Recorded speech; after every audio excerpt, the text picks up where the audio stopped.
Minnesota man on trial in the fatal stabbing of a father along the St. Croix River took the stand in his own defense today.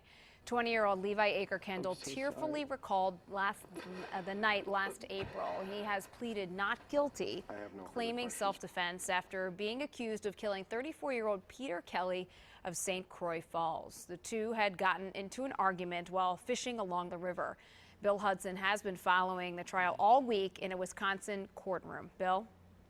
Hi there, Heather. Well, this courtroom was obviously dead silent today as the defendant, Levi Acre-Kendall, took the witness stand, answering very clearly why he pulled a knife in that confrontation with Peter Kelly. He was telling jurors, quote, in his words, he was scared as hell. He felt intimidated and not wanting to fight.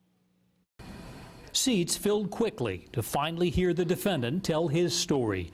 Levi Acre-Kendall soon explained how a fishing dispute turned deadly. At that point, I thought they were just joking around. Acre-Kendall had been arguing with Pete Kelly and Ross Leckman from across the river. When they came over to confront the group, Acre-Kendall was thrown to the ground, skinning his knees and hand.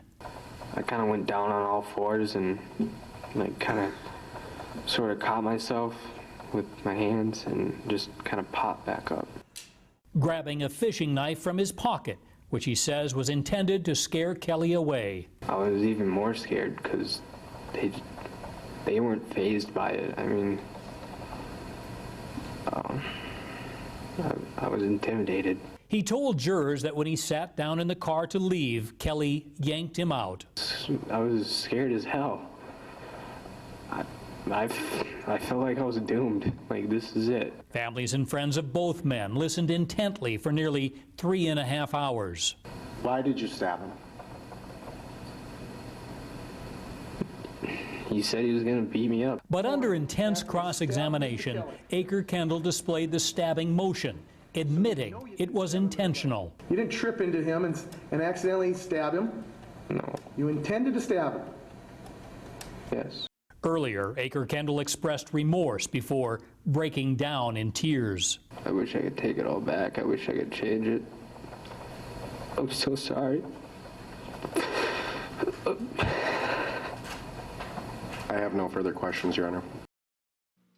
Now, earlier today, before testimony began, the judge in this case dealt the defense a blow in this case because they will not be able to use the state's castle doctrine, which would have forced the state to actually prove how he was not using reasonable force in self-defense.